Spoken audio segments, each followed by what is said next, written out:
This news program is proudly brought to you by Smart Start Breakfast Biscuits and Now Biscuits.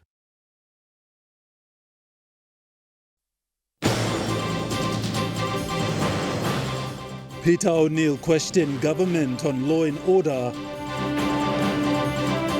PNG Immigration and Citizenship Authority introduced business investment visa. And UNICEF with NCDPHA carry out week-long awareness on breastfeeding.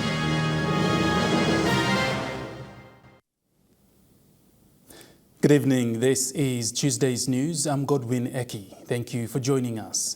The Department of Health, in partnership with UNICEF and NCD Provincial Health Authority, are carrying out a week-long awareness on the importance of early infant breastfeeding to commemorate Breastfeeding Week. This awareness will be conducted within health centers, communities, and companies in the nation's capital. Nutrition Program Officer for NCD Provincial Health Authority, Antonia Guba, said the purpose of this awareness is to educate all mothers that breastfeeding for the first 6 months is vital for the baby's growth and development.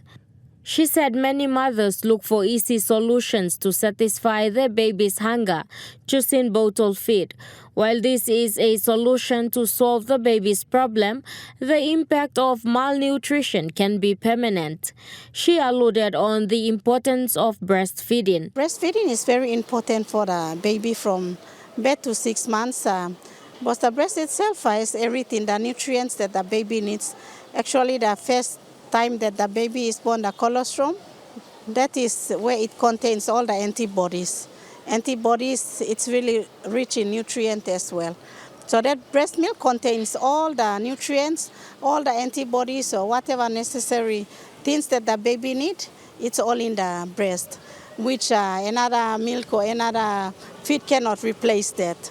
Only the breast milk can do that, and it's good for the growth and development for the baby. She further added that many working mothers go back to work early, leaving their babies to bottle feed. While this may be an option, this practice should be discouraged. She is calling on companies to create an environment in the workplace where mothers can be allowed to breastfeed their babies. Amanda Ilaitia, National EMTV News. The Department of Health is currently dealing with the noticeable increase in the number of TB cases nationwide. Secretary for Health Dr. Osborne Liko said NDOH, through the National TB Program, has taken steps to address this issue. He said a letter was written to the Governor of the Bank of Papua New Guinea to facilitate fast clearance of foreign exchange for the purchase of TB drugs. He further added the expected time of the arrival for the usual drug supply is August. Logistics and contractors have been placed on standby to urgently clear and deliver the drugs as soon as they're in the country. Liko said the number of TB cases increased from 30,000 in 2021 to 37,000 in 2022, a 19% increase in the number of cases reported to the major hospitals. Dr. Liko added that TB can be prevented by avoiding crowded areas, ensuring that cases are quickly reported and patients complete the full course of TB treatment. To address and fight against cancer, Paradise Private Hospital has donated 30,000 kina to support the 57th Medical Symposium 2023, which will be held on the 12th to the 15th of September in Port Moresby.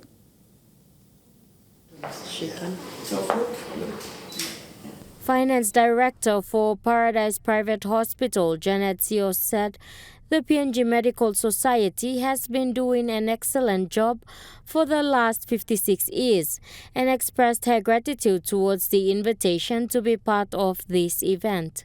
She said the issue of cancer has been close to her heart and she has been a strong advocate to mitigate cancer.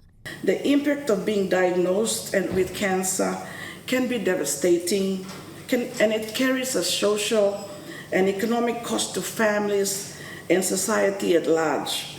As an advocate for the fight against cancer in this country for the last 10 years, last decade, the determination to fight this dreaded disease propelled me in 2015 to take a whole lot of doctors and nurses of mine from Paradise Private Hospital, and we climbed the highest peak, Mount William, to bring about cancer awareness. CEO said it is through collective support and approach that we can make a difference in combating cancer in the future.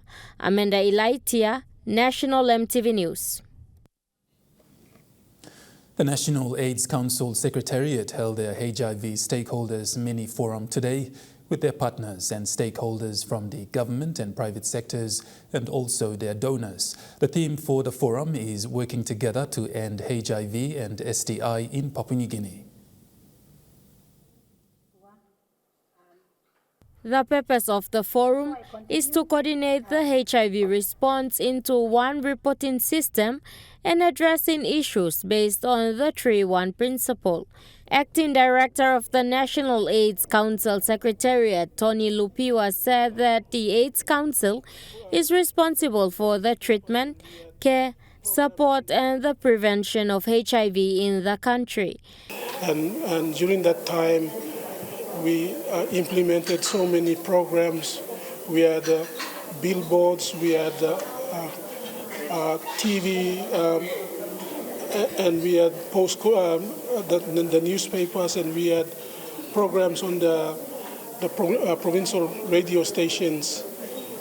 And there was a lot of awareness in the communities because we were given money to give out to community groups to make awareness in the communities. The objective of the forum is to strengthen pathways for reporting on the HIV response in the country, establish understanding of the reporting mechanism, and launching of the Council's reporting forms. Stephen Amu, the Policy and Planning Manager of NAC, also gave the thematic framework of the HIV response reporting structure. All stakeholders are not reporting to NEXT on HIV activities implemented in the country. Stakeholders maybe NEXT need to know who is doing what, where, at what cost, how, and who is funding, and etc. The expected outcomes of the forum and of the launch of the forms are strengthening partnership and collaboration between NAC and stakeholders, establish understanding of their different roles, and also to differentiate between the two reporting forms by NAC. Amanda Ilaitia, National EMTV News.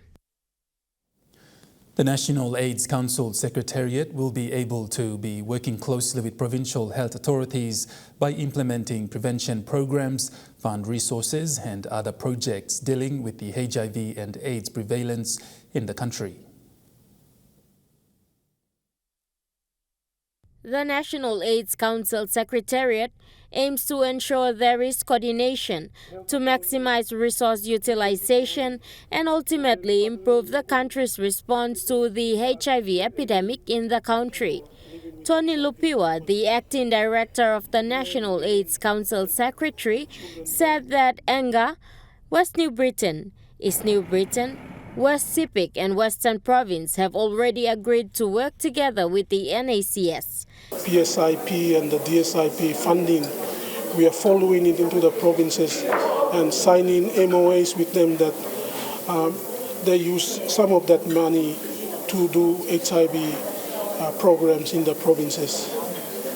And that money should be given to the provincial health authorities because they are now responsible for HIV response in the province. So what we are doing is we are signing those MOAs with the provinces that they commit some of that money to the HIV prevention work in the province. Our role is to work with them and provide them with technical support to make sure that the provincial prevention programs are running and they are effective. NACS is working to address the funding issues of the HIV funding component allocated in the District Service Improvement Funds and the Provincial Service Improvement Funds in all 22 provinces. HIV programs have been implemented by partners and stakeholders, but NACS has not been receiving any reports on programs being implemented. With the eventual signing with other provincial health authorities, NACS can be able to monitor and report on statistics of HIV/AIDS programs and outcomes. Amanda Ilaitia, National EMTV News.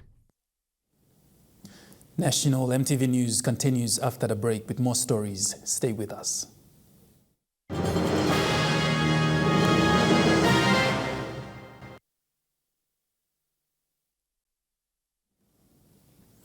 You're watching National EMTV News. The issue of law and order in the country was raised in this afternoon's Parliament session during question time. Member for Yalebu Pangia Peter O'Neill questioned Prime Minister James Marape on the responsibility of the government on this matter. Acting Speaker, we ask the executive. The Marape-Russell government is tackling ways of addressing law and order issues in the country.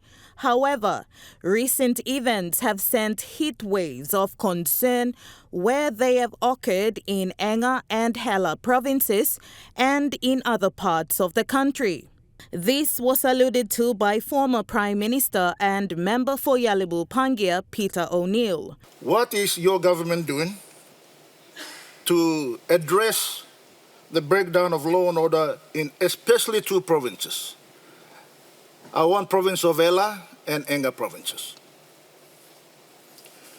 If your government has got some firm proposal and firm actions that it's going to take in addressing this issue, please confirm to this Honourable House what resources that are you allocating in terms of manpower and funding. O'Neill therefore raised his questions to Prime Minister Marape. That you will arrest this problem, you will prosecute these murderers who are still running around in our country, roaming around freely, intimidating innocent citizens, particularly our children and our women. Prime Minister Marape responded with the emphasis that it is a work in progress for the government in ensuring law and order issues is addressed across the country. It's an issue of grave concern when places that faced no lawlessness before, places like Kimbe, places like the island of Lab, Trobriand for that matter, 32 people were killed as a result of election-related violence right after the elections.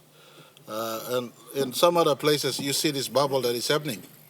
And this is a point of concern I want to indicate to the country. We are very much concerned that spread of lawlessness must not go to the rest of our country. And we want to confine them into one or two of those hotspots and have a short-term address whilst we work on the long-term address. Grace Papiali, National EMTV News. In today's Parliament sitting, Governor of East Sepik Province, Alan Bird, questioned the Minister responsible for state-owned enterprises, William Duma, regarding the ongoing power outage in East Sepik Province that has been faced for the past couple of days, and asked if Minister Duma can assure if that can be addressed. This is directed to the hardworking. Governor for East Sepik Province, Alan Bird, was vocal this afternoon regarding the continuous blackout that East Sepik and other parts of the country have been facing. In my own province, I think it's now 5 days we have gone without power. I understand some other provinces have been without power for much longer. This question is in relation to what might be the short-term solutions to deal with the immediate power shortages that we are experiencing. In response, Minister for State Enterprises, William Duma, further explained. Yeah, attended to. The case of WeWork has been an ongoing issue. When I inquired, Mr. Acting Speaker, I was informed by the employees of Pinti Power that they had issues with adequate supply of diesel to maintain the power station in WeWork, and the length of time it was taken for the supply vessel to travel from Leh to WeWork, or wherever it was to supply. But again, Mr. Acting Speaker, it is unacceptable. They should have, PNG Power is supposed to have enough cash to be able to give those centers the attention it deserves. Grace Papiali, National EMTV News. The Business Investment Visa is one of the new initiatives introduced today at the Immigration and Citizenship Services Authority inaugural conference at the Stanley Hotel in Port Moresby. This is one of the initiatives rolled out by ICSA PNG. Business investment visas is one way forward for the economic development of Papua New Guinea, with the aim of attracting investments from all across the globe and evolving the international trade platform. With this initiative rolled out by the Immigration and Citizenship Services Authority, they have introduced this approach that will now provide the economic investment hub for the country. And the broad government objectives, PNG ICA is introducing a business investment visa, which is designated to attract and welcome potential investors into the country. The business investor visa will offer eligible business investors with an opportunity to invest capital in acceptable investments. This is one of the initiatives that was taken by the previous government in order for us as an economy to invest investors into the country. Furthermore, this initiative aims to expand opportunities for the PNG labor market. The pace of technological change is staggering, and with this change brings opportunities to invite business into PNG and invest capital, technology, skills, and social opportunities. Grace Papiali, National EMTV News. There are approximately 3,000 tons of parchment coffee yet to be air freighted from 67 operational airstrips in remote areas in the country. Coffee Minister Joe Cooley said this when presenting dummy checks totaling 1 million kina to various third-level airlines and shipping in Port Moresby. Minister Cooley said the volume of coffee freighted from these airstrips would increase if jetties and airstrips were upgraded and maintained.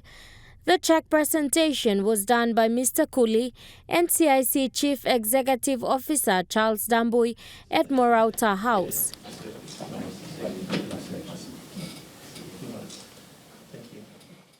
So in Toksave, I'm going all the remote areas. Also, we got the CIC, got the all extension offices is staff. So you got money, supporting more freights, pricing more coffee, come out of centers and stuff. So recipients of the funding support included New Guinea Aviation Services Limited, who received 300,000 kina, North Coast Aviation, Adventist Aviation Services, Air Sangha, Lutheran Shipping Services, JJ Shipping and Consort Express Lines with 100,000 kina each for coffee freighting. We got communication staff by communicate one time, all CIC, all managing team, all staff long and all by tutup coffee back but they got money freights, name staff so by transporting more coffee come along all centers where by easy lo salim. CIC Chief Executive Officer Charles Dambui said the return on investment on the freight surety scheme in the last 6 months was 1:8, meaning that every 1 kina spent on freight, a farmer generates 8 kina from the coffee sales. Amanda Ilaitia, National EMTV News. As a way of supporting the human resource for Western Highlands Province, Governor Rapa paid a total of $54,000 to 27 Western Highlands students who are attending Legal Training Institute this year. Students were given 2,000 kina each to help pay for their school fees while being trainee lawyers at LTI. Governor Rapa says he has bigger plans for education in the province.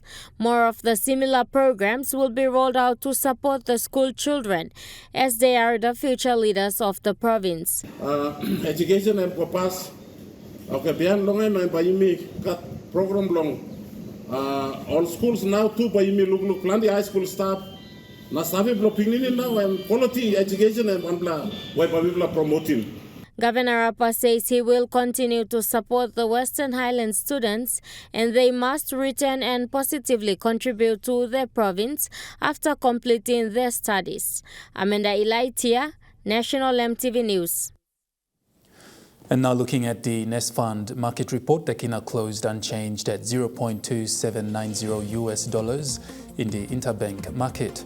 At Bank South Pacific, your kina was buying $0.2715 $0.4011 Australian dollars, $0.2391 euro, 38.24 Japanese yen. Looking at commodity prices at New York closed, gold is trading higher, coffee closed higher, cocoa closed higher, copra closed higher, palm oil closed lower, crude oil is trading lower, copper closed higher. And on the stock market, the Dow Jones closed higher, the ASX 200 is trading lower, and the All Ordinaries is trading lower.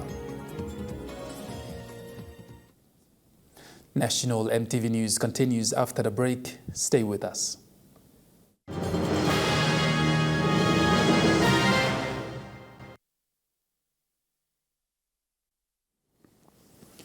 You're watching National EMTV News. Moving to overseas news now, Australia's federal opposition leader Peter Dutton says he has no record of briefing from the Australian Federal Police in 2018 about a bribery investigation.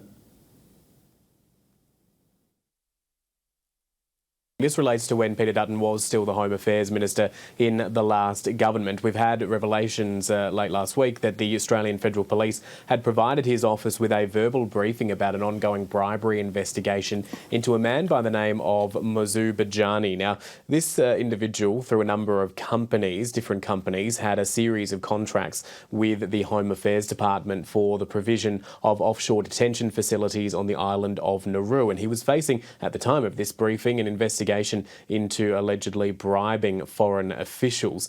Despite this briefing having gone ahead, 1 month later, the Home Affairs Department awarded one of his companies with another contract. And that's what's really prompted the concern here. How could that have gone ahead given what was known by the Home Affairs Department and, as the AFP is suggesting here, what would have been known by the Minister's office then?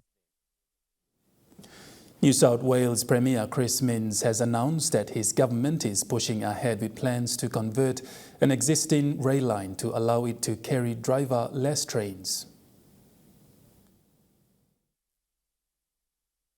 The Premier has confirmed the Sydenham to Bankstown rail line will be converted to metro and will take 12 months to complete. And during that time, commuters will take bus services instead. Right now, we're on a metro which is in a testing stage for the line between Sydenham and Chatswood via the CBD, and that's scheduled to open to the public in July to October next year. When this line opens, that's when the section between Sydenham to Bankstown will begin conversion, and after that 12-month conversion period, that's scheduled to open in late 2025. The Premier says that once this line is completed, Southwest Sydney residents will be able to travel to the CBD on services every 4 minutes. The Premier Chris Minns also spoke today about the cost blowout of this project. He says that originally it was budgeted for $12 billion and that's now reached a price tag of $21 billion. This is what he had to say a little bit earlier about the cost associated with the Southwest Metro. This is a massive undertaking. We appreciate that.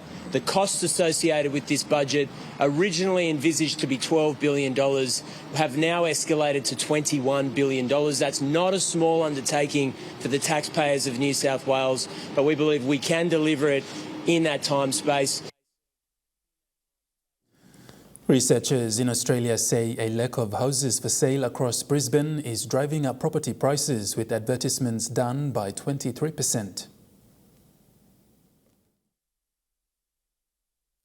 According to this data from CoreLogic, we could start seeing the effects of those interest rate rises, those 12 interest rate rises, those hikes towards the end of this year, when we see more borrowers drop off those fixed mortgage rates that they're coming off now, and then we should start seeing the impact of that. But the housing market in Brisbane, it's not slowing at all, and it's the strongest growth across all capital cities across the country, along with Adelaide as well, has seen strong growth. So from June to July, we've seen growth of 1.4% from June to July in Queensland. Here in Brisbane, the values have risen 4.2% over a 3-month period. So CoreLogic says it is the lack of housing in the market that is causing this really, or underpinning this growth we are seeing at the moment. UNESCO has announced that Great Barrier Reef will not be added to the list of World Heritage Sites because it is considered to be endangered. UNESCO decision on listing a World Heritage Site such as the Great Barrier Reef as in danger comes when it deems that site at risk of losing the inherent valuable properties that made it listed a World Heritage Site to begin with. If the Great Barrier Reef was listed with in danger, it would be a devastating blow to the reef. It would be a devastating blow to the Great Barrier Reef as a tourism industry, and it would have been a difficult thing to have happened to the Australian government under its watch. Essentially, it would have been seen as a marker on how the reef is going and how an Australian government, and indeed the world, is handling the many threats that we know the Great Barrier Reef is facing. While UNESCO has decided to delay a decision on whether to list the Great Barrier Reef as in danger, it has had a stern warning for the Australian government and indeed the world on all of the things that are threatening the world's largest coral ecosystem. It says the reef is still very much under threat by many things such as hotter temperatures of the water, sediment runoff, climate change, even fisheries are threatened in the Great Barrier Reef. So while UNESCO has decided not to list the reef as in danger at this point in time, it essentially is saying this is still very much on the table. Ukrainian officials say a Russian missile strike has killed at least 6 people, including a child, and injured another 75 people. The 9-storey residential building sustained significant damage, and another 4-storey building nearby was almost levelled. More than 350 people have been involved in the rescue operation. The strike on the president's hometown came a day after the Ukrainian president seemed to warn of more attacks inside Russia. Volodymyr Zelensky says the Kremlin is continuing to target civilians. This is terrorism. No one in the world will call it otherwise. As of now, we know of 6 deaths, including a child, a girl. Her name was Daria. She was only 10 years old. Her mother died with her. You're watching National EMTV News. Trukai Sports is next. Stay with us.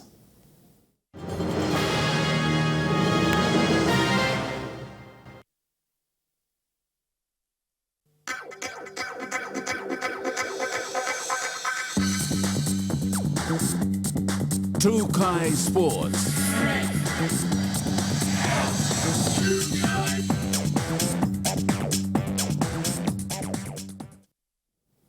Welcome to Trukai Sports.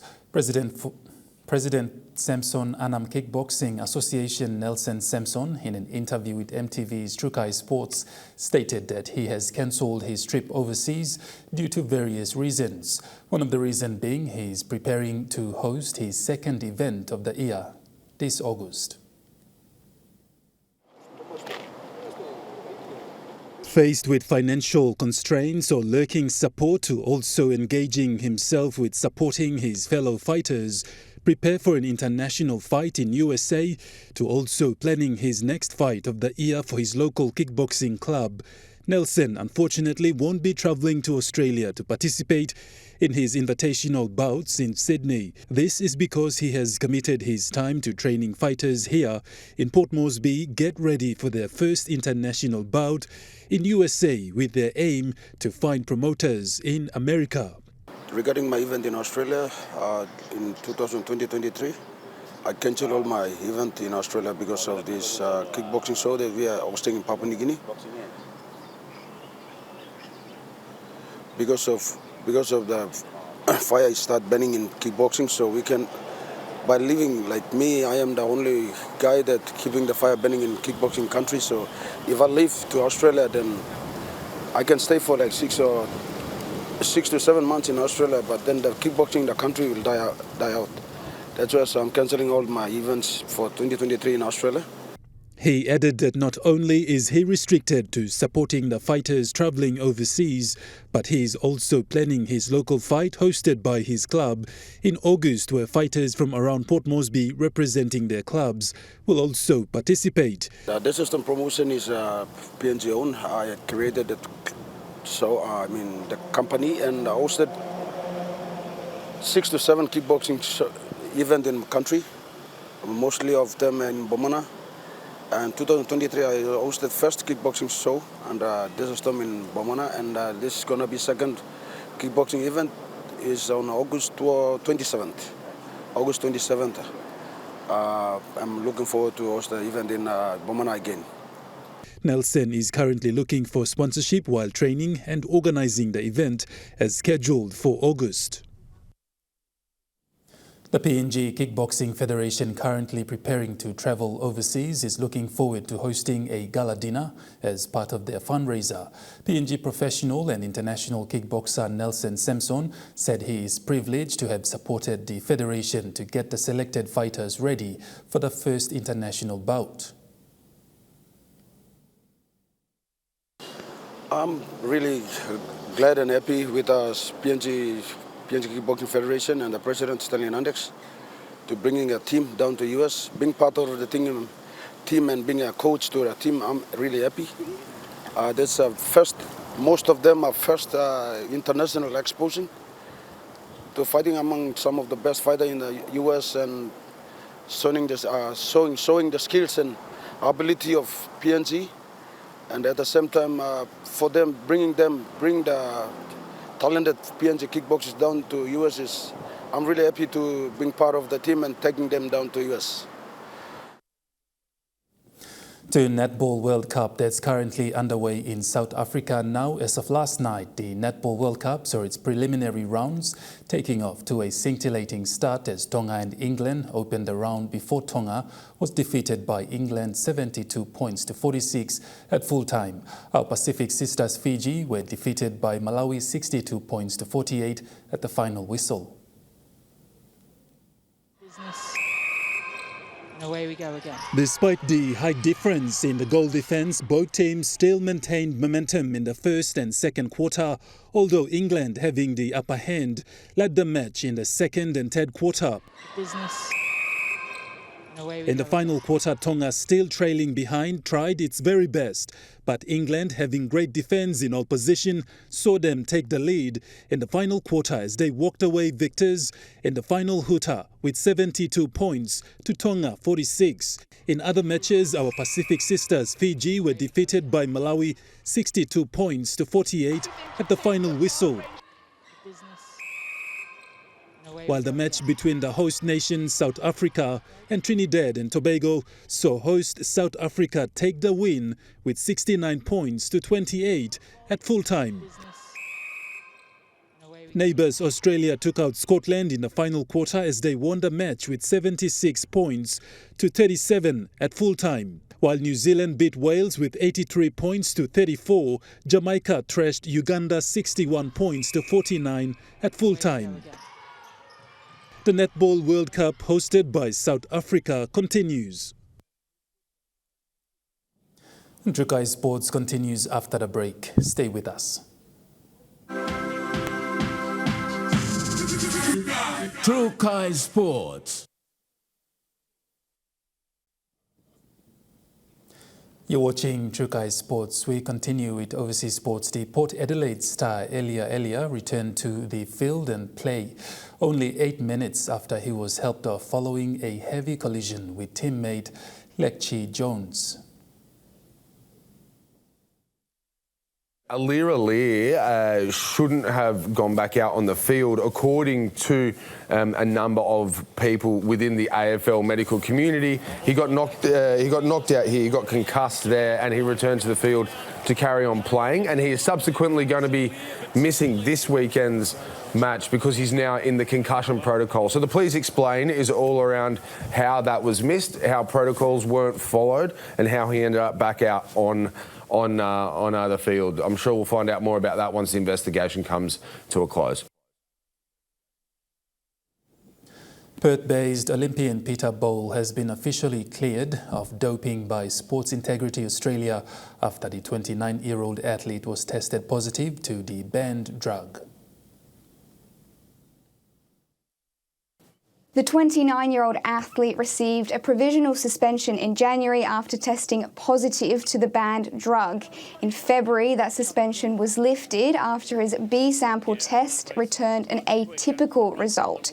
He's maintained his innocence all along, and this morning Sports Integrity Australia announced it has officially ended its investigation, and Mr. Bowl took to social media to announce his exoneration, describing it as the best feeling in the world. He says no one should ever have to go through what he went through this year.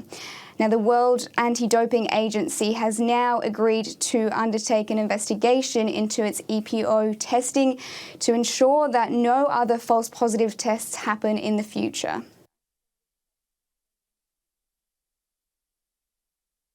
That ends Trukai Sports. The Money Plus weather report is next. Stay with us. Trukai Sports.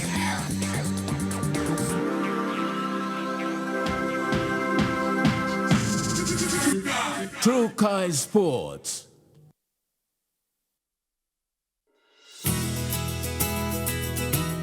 This weather update is proudly brought to you by Money Plus, with you always.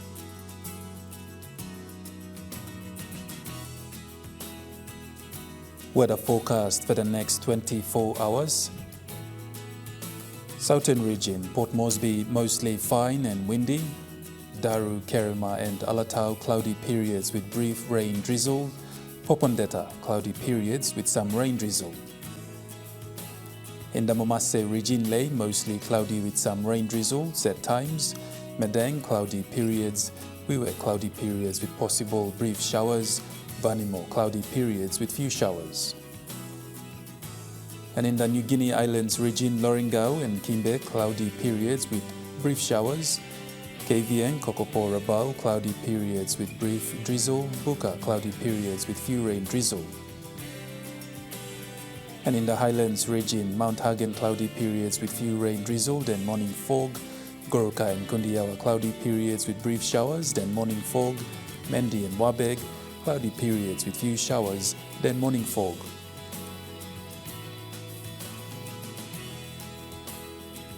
Waters of southern PNG Indonesian border to Daru to Kiwai Islands to Kerema to Yule Island to Port Moresby to Hood Point to Samarai Islands, seas 2 to 3 meters.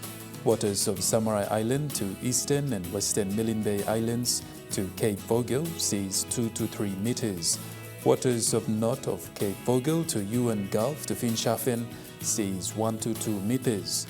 Waters of Finschhafen through Vitiers Dampier Straits to CSC and Long Island, seas 2 to 3 meters, rising to 3.5 meters.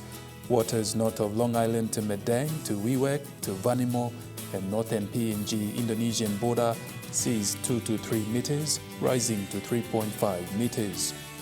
Waters of Manus and its western group of islands, seas 2 to 3 meters. Waters of East New Britain to New Ireland and Bougainville, seas 1 to 2 meters. And waters of West New Britain, seas 2 to 3 meters, rising to 3.5 meters.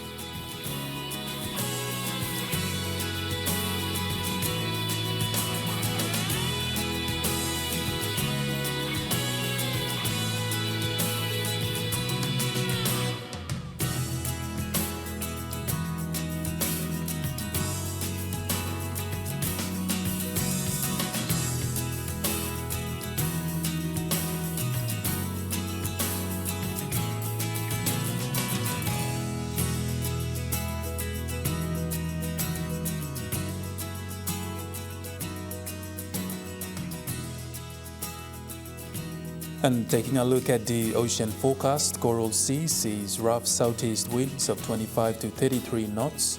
Solomon Sea sees moderate to rough southeast winds of 20 to 33 knots.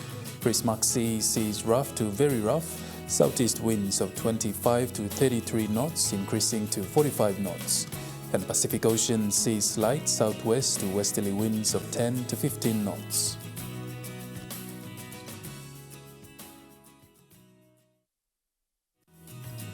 The weather update was proudly brought to you by MoneyPlus, with you always. And that wraps up the news, sports and weather for Tuesday, the 1st of August 2023. From all of us here, pleasant viewing. Good night.